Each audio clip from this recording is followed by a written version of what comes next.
The unbreakable spirit. The vastness of space had never felt so oppressive. Admiral Zorlak stood at the viewport of his command vessel, the subjugator, his 4 eyes scanning the tactical displays floating in the air around him. The purple-tinged skin of his elongated face tensed as he reviewed the battle reports from their latest conquest. His species, the Varteth, had led the Solarian collective for over 7 centuries, bringing hundreds of worlds under their dominion. Another victory without challenge, he remarked to his second-in-command, Sub-Admiral Krell. The Baskani surrendered within 6 hours of our arrival. As they should, Krell replied, his voice carrying the distinctive metallic resonance of their species. Our doctrine spreads across the galaxies. All know that resistance brings only suffering. The Solarian collective had perfected their methodology over centuries. First contact always followed the same pattern: arrive with overwhelming force, demand immediate surrender, then assimilate the new world into their empire with minimal infrastructure damage. Those who resisted were ruthlessly bombarded until they submitted or perished. It was efficient, predictable, and had never failed. Bring up the expansion map, Zorlak ordered. The holographic display shifted to reveal thousands of star systems, each pulsing with the crimson glow of collective control. The Empire spanned 3 spiral arms of the galaxy, with only the distant quadrants remaining unexplored. Our long-range sensors have detected unusual activity in Sector 87, Krell reported, manipulating the display to focus on a previously uncharted region. It appears to be an emerging civilization, only recently achieved faster-than-light capability. Their technological signature is peculiar. Peculiar how? Zorlak's interest was momentarily piqued. Their advancement curve is unprecedented. According to our analysis, they progressed from primitive tools to space travel in less than 5,000 years. Most species require at least triple that time. The Admiral studied the small blue-green world orbiting an unremarkable yellow star. They call themselves humans, Krell said, from a planet called Earth. Prepare the standard first contact fleet, Zorlak ordered. 50 warships should suffice for the demonstration. There is one more thing, Admiral. Krell hesitated, an unusual occurrence that caught Zorlak's attention. Our probes report they've already encountered the Mithrai. Zorlak's upper eyes narrowed. The Mithrai were a refugee species, fleeing across the galaxy after refusing to submit to collective rule. That they had contacted this new civilization was concerning. Then we must accelerate our timetable, he decided. The standard approach may not be sufficient. Increase the fleet to 100 vessels. As orders were distributed across the vast network of the collective, Zorlak couldn't shake an unfamiliar sensation creeping along his spine, something he hadn't experienced in centuries of conquest. Doubt. Commander Elena Chen stood on the bridge of the ESV Defiance, Earth's first true deep space vessel. At 42, she had the weathered face of someone who had spent her career pushing boundaries. A small scar across her left eyebrow from an early test flight accident only enhanced her reputation as someone who took calculated risks. Commander, we're receiving a transmission, Lieutenant Park announced from the communication station. It's from the Mithrai settlement on Proxima Centauri II. Put it through, Elena ordered, turning toward the main view screen. The face of Ambassador T. Lara appeared, their translucent skin revealing the faint pulsing of organs beneath. The Mithrai had been humanity's first contact with alien life 3 years ago, when their damaged vessel had limped into the solar system seeking refuge. Commander Chen, T. Lara greeted, their voice melodious despite the grave expression. Our deep space monitoring network has detected Solarian collective vessels approaching Earth. A full invasion fleet. Elena's posture stiffened. The Mithrai had shared stories of the collective, an empire built on intimidation and subjugation. Until now, Earth had considered itself too distant to draw their attention. How long do we have? She asked. 3 days, perhaps 4. They've dispatched 100 warships, far more than their standard first contact protocol. Why the escalation? Chief Science Officer Dr. Abernathy asked from his station. We believe it's because of your contact with us, Lara admitted. The collective tolerates no defiance. By sheltering us, Earth has already positioned itself as resistant. Elena turned to her XO. Commander Jackson. Alert Earth Defense Command. We need to prepare for. That won't help, Lara interrupted. Commander, you don't understand. No planetary defense has ever withstood the collective. Their methodology is perfect. They've conquered hundreds of civilizations over 7 centuries without a single defeat. Elena considered this information silently. The Defiance was primarily an exploration vessel with limited armaments, certainly no match for an alien armada. What exactly happens during first contact? She asked. They arrive with overwhelming force, Lara explained. They transmit surrender terms, allowing 12 hours for acceptance. If a world submits, they establish a governance structure that extracts resources while maintaining basic infrastructure. If resistance is offered, the alien's voice faltered. They initiate orbital bombardment of population centers until resistance ends. And they've never been defeated? Dr. Abernathy asked incredulously. Never. Their approach is methodical and without mercy. They study each species, identify vulnerabilities, and exploit them systematically. Elena paced the bridge, mind racing. What if we tried diplomacy? Surely there must be room for negotiation. Lara's large eyes blinked slowly. The collective does not negotiate. They issue commands, and worlds obey. It is the foundation of their power, the certainty that resistance is futile. The bridge fell silent as the implications sank in. Earth had barely established its first extrasolar colonies. Their military capabilities, while advanced by human standards, were entirely untested against alien threats. Commander, Jackson said quietly, we should return to Earth immediately. Help coordinate whatever defense we can muster. Elena stared at the star map displaying the approaching collective fleet. Lara, you said the collective has conquered hundreds of civilizations without defeat. Have any species ever seriously challenged them? Few have tried. My people attempted resistance. We lost 3 worlds before fleeing. The Baskani recently surrendered without battle. The collective's reputation alone often secures victory. Their reputation, Elena repeated thoughtfully. So their power derives partly from fear, from the belief that they cannot be defeated. Precisely. Fear is their most effective weapon. Elena suddenly straightened, her expression resolute. Lieutenant Park, set course for the collective fleet's path. Maximum speed. Commander, Jackson questioned, shock evident in his voice. The collective expects us to retreat to Earth, to huddle behind whatever defenses we can hastily assemble, Elena explained. They're counting on our fear. But what if we do the unexpected? What if we meet them before they reach Earth? That's suicide, Jackson protested. We're 1 ship against 100. 1 ship they don't expect, Elena countered. 1 ship from a species they've never encountered, whose capabilities they cannot predict. She turned to the communications officer. Contact Earth Defense Command. Inform them of the situation and request authorization for intercept. And if authorization is denied, Jackson asked. Elena's expression hardened. Then I'll take full responsibility for what happens next. The response from Earth came 18 hours later as the Defiance accelerated toward the approaching collective fleet. Authorization denied. Admiral Williams's face filled the view screen, his expression grim. Return to Earth immediately to assist with evacuation preparations. Evacuation, Elena echoed. Sir, with respect, we can't just abandon Earth. We're not abandoning anything, Commander. We're being realistic. The Mithrai intelligence indicates we're facing a technologically superior force with centuries of conquest experience.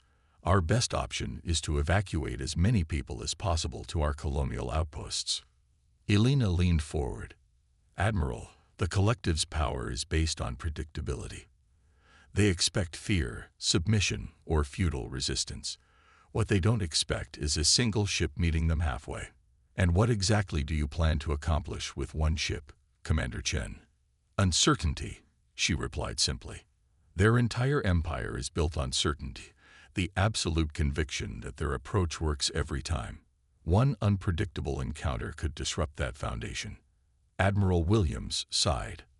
Elena, I understand your reasoning, but I cannot authorize a suicide mission. Then don't authorize it, she said firmly. Consider the defiance lost with all hands. If we fail, you've lost nothing you wouldn't lose anyway.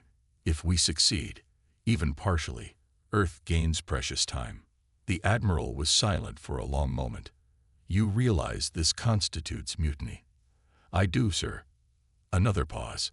I never had this conversation, Commander. The Defiance suffered a catastrophic navigation system failure and disappeared. Clear. Elena nodded solemnly. Crystal clear, sir. After the transmission ended, she turned to find her senior officers watching her. I won't order anyone to follow me on this mission, she announced. Any officer who wishes to take an escape pod back to Earth may do so without prejudice. No one moved.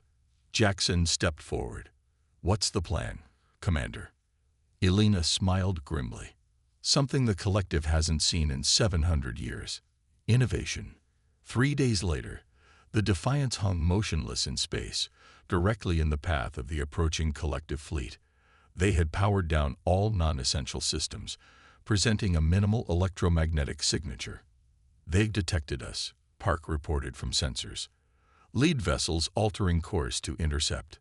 Hold position, Elena ordered. No power fluctuations, no evasive maneuvers. The bridge crew watched nervously as 5 massive collective warships surrounded their comparatively tiny vessel. Each alien ship was at least 20 times the size of the Defiance, bristling with weapon emplacements. They're scanning us, Dr. Abernathy reported. Very thorough scans. They're mapping our entire ship configuration. Good, Elena replied, surprising everyone. Let them look. Incoming transmission, Park announced. On screen, Elena ordered, straightening in her command chair. The image of Admiral Zorlak filled the view screen, his 4 eyes studying Elena with obvious curiosity. I am Admiral Zorlak of the Solarian Collective, the alien announced, his words translated through the system the Mithrai had helped develop. You have entered collective claimed space. Identify yourself. Elena rose from her chair. I am Commander Elena Chen of the Earth vessel Defiance. We've been expecting you, Admiral. The alien's upper eyes narrowed. You were warned of our approach. The Mithrai refugees, no doubt. We prefer to call them our allies, Elena replied calmly. They've been very informative about your methods. Then you understand the futility of resistance, Zorlak stated. Your world has 2 options. Immediate surrender with retention of basic infrastructure, or resistance followed by systematic destruction. Choose wisely, Commander. Elena smiled slightly. Actually, Admiral, I'd like to propose a 3rd option. The alien seemed momentarily taken aback. There is no 3rd option. The collective's terms are non-negotiable. That's where you're wrong, Elena countered.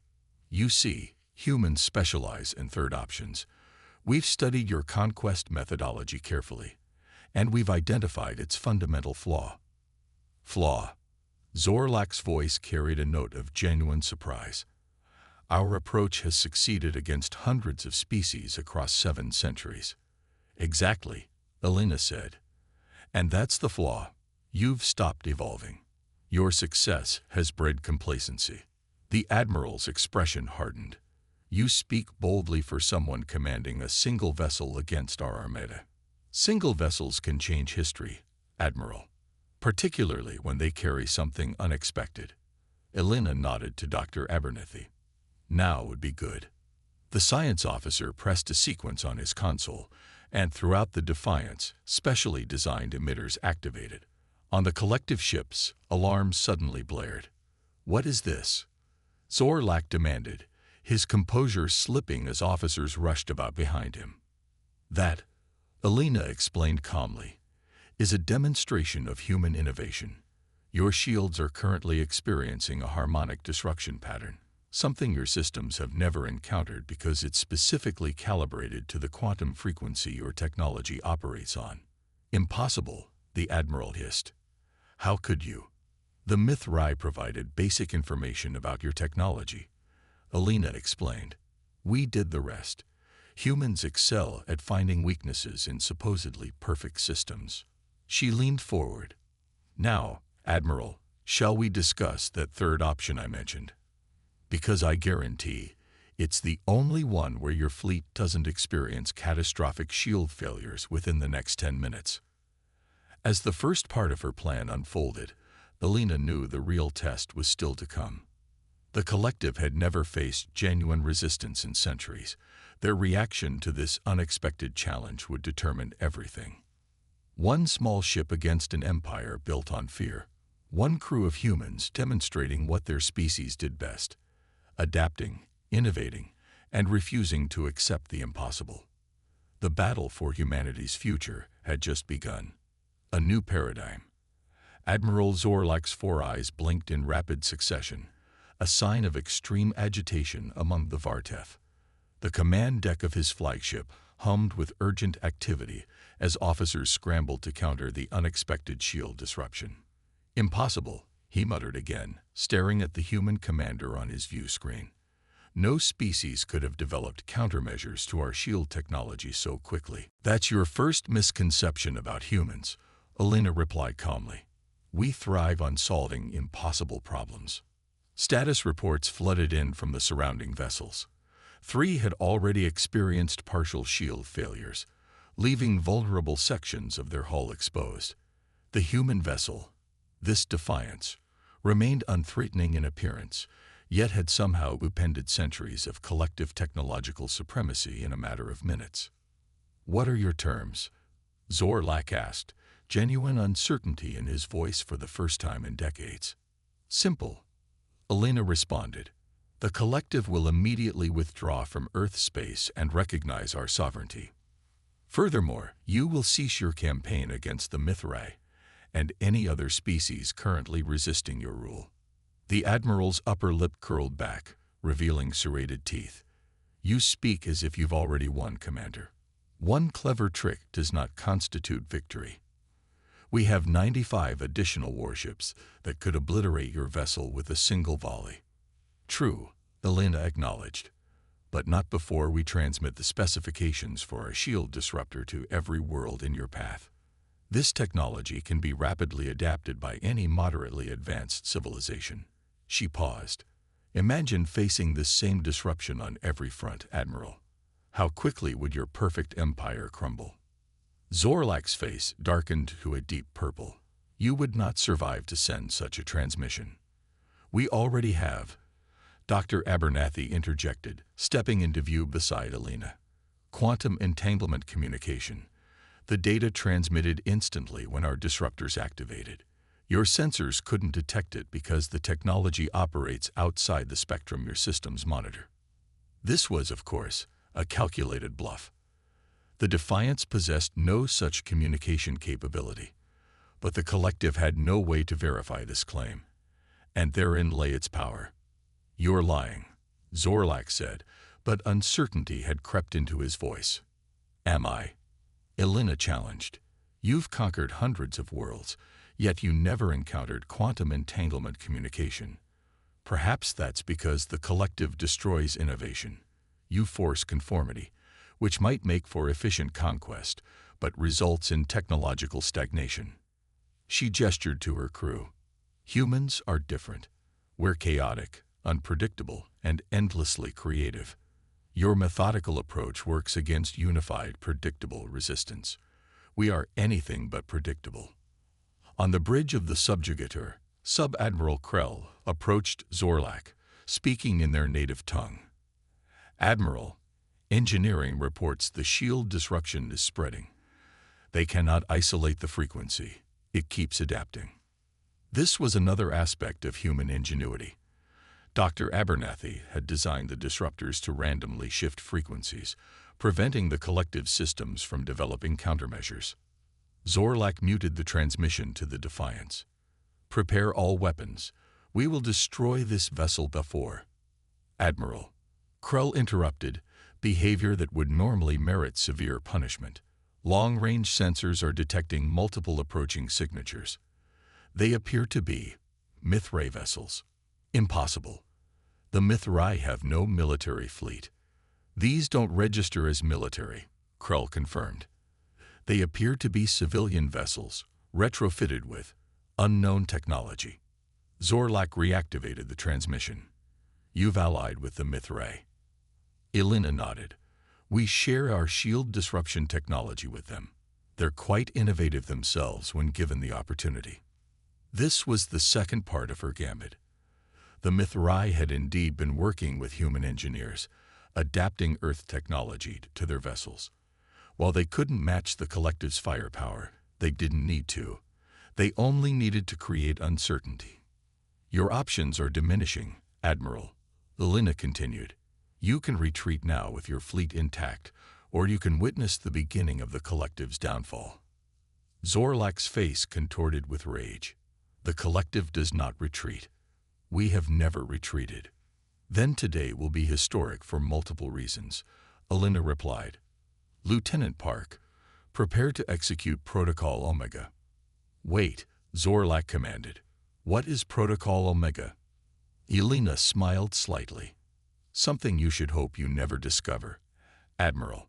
She stepped closer to the screen. 7 centuries of conquest has taught the collective that resistance is futile. Today, one ship has proven otherwise. Imagine what will happen when this news spreads. A profound silence fell over the collective bridge. For the first time in living memory, the path forward was unclear. The certainty that had guided the Empire for centuries had been shattered by a single human vessel. "You leave me no choice," Zorlak finally said. "There's always a choice," Elena countered. "That's another human trait you might want to consider." After a long moment, the Admiral's posture changed subtly. "The collective will withdraw from this sector pending diplomatic evaluation." The word seemed physically painful for him to pronounce. Diplomacy was not part of the collective's methodology. They dictated. They never negotiated. "A wise decision," Elena acknowledged. "We will transmit coordinates for a neutral location where representatives from Earth and the collective can meet to formalize this arrangement." Zorlak's expression remained tense. "Do not mistake tactical withdrawal for surrender, Commander. This encounter is unprecedented, but the collective endures. I wouldn't expect otherwise, Admiral. But perhaps consider this. An empire built solely on fear lasts only until someone stops being afraid." The transmission ended, and the tension on the Defiance's bridge remained at its peak as they watched the massive collective vessels slowly turn away. "Are they actually retreating?" Jackson asked incredulously. "For now," Elena confirmed. "Our bluff worked. They can't be certain what else we might have in store. And when they discover it was mostly bluffs?" Dr. Abernathy asked. Elena's expression turned serious. "By then, I hope our actual capabilities will have caught up with our reputation." 3 months later, Elena stood in the Grand Assembly Hall of the newly established Galactic Concord on the neutral world of Centauri Prime. Representatives from 27 species filled the chamber, including formerly subjugated races, collective member worlds, and emerging civilizations like humanity. The shield disruption technology provided by Earth has been successfully integrated into our defense systems, Lara announced to the Assembly. For the first time in 7 generations, the Mithrai people have established a permanent settlement without fear of collective reprisal. Similar reports came from other species, each describing how the balance of power had shifted. The collective still existed, still controlled hundreds of worlds, but their aura of invincibility had been irreparably damaged. When it was Elena's turn to speak, she approached the central podium slowly, aware of the historical significance of the moment. 3 months ago, one ship changed the course of galactic history, she began. Not through superior firepower or advanced technology, but by challenging a fundamental assumption that resistance was futile. She looked around the chamber, meeting the eyes, or equivalent sensory organs, of various delegates. The collective's power was never truly in their weapons, but in the certainty of their approach. They had conquered so many worlds without defeat that victory seemed inevitable. Species surrendered not because they couldn't fight, but because they believed they couldn't win. Elena gestured to the Varteth delegation, where Sub-Admiral Krell represented the collective in Zorlak's absence. The Admiral had been recalled to answer for his unprecedented decision to withdraw. Humanity's contribution wasn't shield disruption technology, though that proved useful. Our real contribution was perspective. We looked at a 7-century-old empire and saw not an invincible force, but a system that had stopped adapting precisely because it had never needed to. Murmurs of agreement rippled through the assembly. The collective's methodology worked perfectly against predictable resistance, but against the unpredictable, against innovation, adaptation, and cooperation between different species, it faltered. She looked directly at Krell. This need not be the end of the collective, but rather its transformation. An empire built on fear can never be truly stable, but one built on mutual respect and cooperation might endure for millennia, not just centuries. Krell rose from his seat, his action causing a hush to fall over the assembly. The Varteth rarely addressed multi-species gatherings except to issue proclamations. The Collective Council has reviewed the events surrounding the Earth encounter, he announced formally. Admiral Zorlak has been relieved of his command for failing to adapt to unprecedented circumstances. He paused, then continued with what seemed like great difficulty. I have been authorized to open discussions regarding a restructuring of collective policy toward non-member worlds. The chamber erupted in astonished conversation. For a species that had known only conquest for centuries, this represented a seismic shift. As the session concluded, T-Lara approached Elena. You have accomplished in 3 months what we thought impossible for generations, the Mithrai said. You've changed the equation. Elena shook her head. We simply refuse to accept the terms as presented. Sometimes, the most revolutionary act is to question assumptions that everyone else takes for granted. What happens next? T-Lara asked. That's up to all of us, Elena replied, looking around at the diverse gathering of species. For the first time in centuries, the future of this part of the galaxy isn't predetermined. We're writing a new story together. 1 year later, Commander, now Admiral, Elena Chen stood on the observation deck of Earth's orbital defense station, watching as a mixed fleet of human, Mithrai, and former collective vessels conducted joint maneuvers. The Varteth delegation has arrived for the anniversary summit, her aide informed her. And Admiral Zorlak? Elena asked.